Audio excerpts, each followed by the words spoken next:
Good morning students. Today we start exercise 13.1 ratio of like measurement.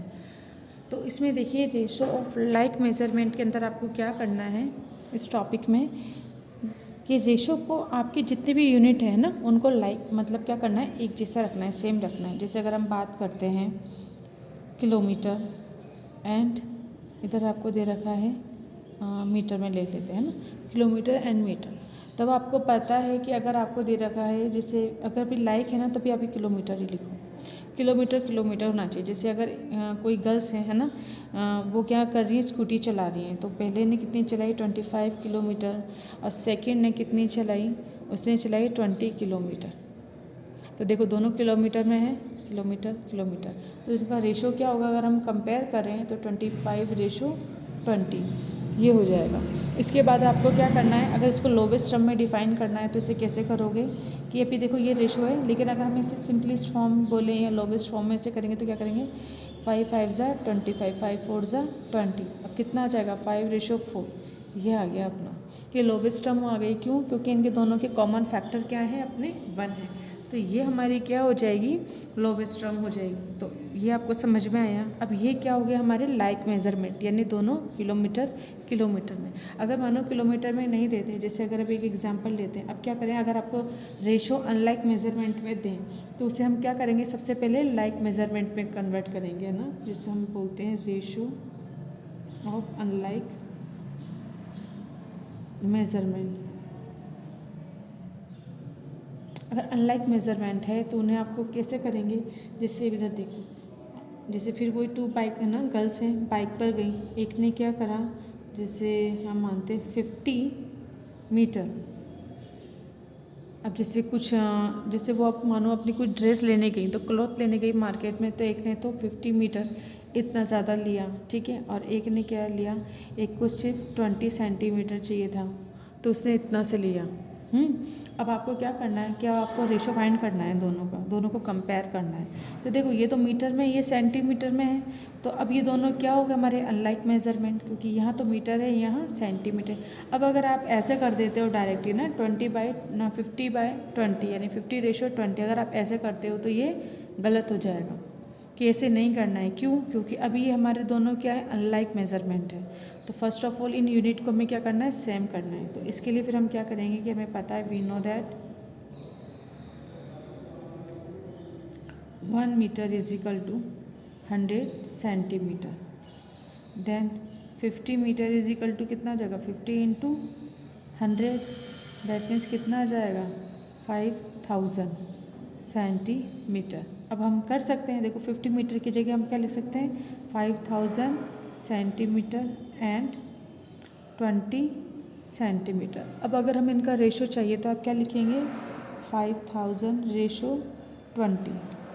तो अब ये ratio आ गया, लेकिन अगर हमें सिंपल फॉर्म में लिखना है तो हम क्या करेंगे, देखो 0 से 0 कैंसिल, 2 1 = 2, 2 2 = 4, 2 5 = 10, 0, तो 250:1 ये आंसर आ जाएगा, क्योंकि अब इन दोनों में कॉमन फैक्टर क्या है, 1। तो इस तरीके से हमने क्या कर लिया, अनलाइक मेज़रमेंट को हमने लाइक मेज़रमेंट में कन्वर्ट किया। तो देखो दोनों तरफ सेंटीमीटर सेंटीमीटर करके और फिर रेशो हम निकालेंगे। तो आपको रेशो में हमेशा बात याद रखनी है कि जब भी रेशो आप लोगे, आपको क्या करना है, यूनिट अगर आपकी डिफरेंट है तो उन यूनिट को आपको क्या कर देना है, सेम कर देना है। देखिए नेक्स्ट टॉपिक है अपना इक्विवेलेंट बिल्डिंग इक्विवेलेंट रेशो। अब आपको इनको बिल्ड करना है इक्वल रेशो को। तो अब जैसे अगर आपको दे रखा है, जैसे मानिए हमको दे रखा है 10:20, ये आपको गिवन है। तो अब आपको क्या करना है इसको इक्वल करने के लिए, कि देखिए अगर इसमें कॉमन देखते हैं, जैसे अब आपको हमने इसे इससे फॉर्म में लिख दिया ना, अगर आपको सबसे पहले वो कैसे देंगे, 10:20 ये देंगे, जैसे क्वेश्चन नंबर फर्स्ट। तो सबसे पहले इसको क्या करोगे, फ्रैक्शन फॉर्म में लिखोगे ना 10/20। अब अगर हमें क्या करना है, इसके इक्विवेलेंट चाहिए, तो देखो 0 से 0 कैंसिल, कितना आ जाएगा 1/2, दैट मीन्स 10/20 के इक्विवेलेंट फ्रैक्शन क्या है, 1/2। उसी तरीके से इस फ्रैक्शन को अगर हम क्या कर दें, रेशो फॉर्म में लिख दें, तो हम लिख सकते हैं ना 10/20 = कितना हो जाएगा, 1:2। ये दोनों क्या हो जाएंगे, हमारे इक्विवेलेंट हो जाएंगे। तो आप ये लिख सकते हैं कि आप डायरेक्ट ऐसे भी कट कर सकते थे ना, या तो आप क्या करो, रेशो को पहले फ्रैक्शन फॉर्म में लिखो, सिंपली सॉल्व करो और फिर इसको वापस से आप क्या लिख दोगे, रेशो फॉर्म में लिख दोगे। तो इस तरीके से हम इक्विवेलेंट रेशो फाइंड कर सकते हैं, किसी भी डिजिट आपको फ्रैक्शन में कन्वर्ट करके और फिर उसका क्या कर देना है, सिंप्लीफाई। लेकिन अगर आपको केस ऐसे दे दिए, जैसे मानो अब जैसे 3/4 है, आपको ये दे दिया है ना। अब इसके इक्विवेलेंट रेशो फाइंड करना है तो भी दोनों में कॉमन फैक्टर क्या है, 1 है। तो अगर हमें इसके इक्विवेलेंट रेशो फाइंड करना है, इसे हमने क्या लिख दिया, 3/4। हमने इसको इस तरीके से लिख दिया 3/4। तो सबसे पहले हम इसे कैसे लिखेंगे, 3/4 लिखेंगे। अब इसके अगर इक्विवेलेंट रेशो चाहिए तो हम क्या लिखेंगे, 3/4 × 2 कर दो।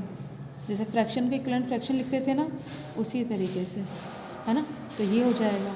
इसी तरीके से 3/4 × 3 कर दो, 9 और 12। तो ये सब हमारे क्या आ गए, देखो 3/4 इक्विवेलेंट किसके हो जाएगा, 6/8 के, इक्विवेलेंट 9/12। ये सब इक्वल हो जाएंगे। क्यों, क्योंकि जैसे अगर हम इसको कट करते हैं तो देखो 2 3 ज़ा 6, 2 4 ज़ा 8, 3 3 ज़ा 9, 3 4 ज़ा 12। तो वापस 3/4 आ जाएंगे। तो ये सारे हमारे इक्विवेलेंट हो गए। तो जब फ्रैक्शन इक्विवेलेंट हो गए तो हम बोल सकते हैं 3/4। अब ये किसके इक्वल हो जाएगा, दिस इज इक्वल टू, तो या फिर हम लिख देते हैं इक्विवेलेंट रेशो कितना हो जाएगा अपना, 6/8 एंड 9/12। इस तरीके से हम इक्विवेलेंट रेशो लिख सकते हैं। और जब हम इक्विवेलेंट रेशो फाइंड कर सकते हैं तो हम उनमें कंपैरिजन भी कर सकते हैं। अगर मानो आपको 2 रेशो दे रखा है तो उनको कंपेयर हम कैसे करेंगे, तो कंपेयर का भी सीखिए।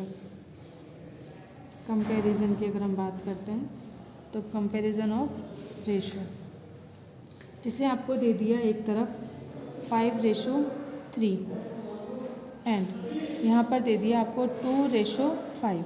अब आपको इन दोनों को कंपेयर करना है ना। तो इन्हें कैसे करोगे, देखो मैंने डायरेक्ट फ्रैक्शन फॉर्म में लिख दिया। अगर आपको ऐसे देते हैं 5/3 एंड 2/5, तो कंपेयर कैसे करोगे इनको, सबसे पहले फ्रैक्शन फॉर्म में लिखो। अब देखो दोनों के डिनोमिनेटर डिफरेंट है, इक्वल करने के लिए या तो इनका एलसीएम लो या फिर इसके डिनोमिनेटर को इससे मल्टीप्लाई कर दो। ये आपने सीख रखा है वैसे भी।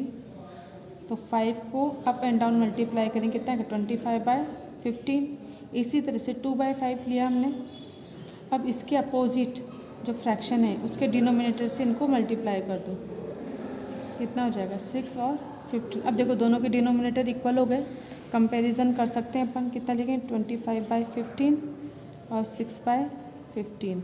अब दोनों के डिनोमिनेटर जब इक्वल हैं तो कंपेयर किससे करेंगे, न्यूमिनेटर से। 25 इज ग्रेटर देन 6, तो ये हो जाएगा। अब इसकी जगह वापस से फ्रैक्शन क्या लिख सकते हो, ये लिख सकते हो ना। तो अब हम क्या लिखेंगे 5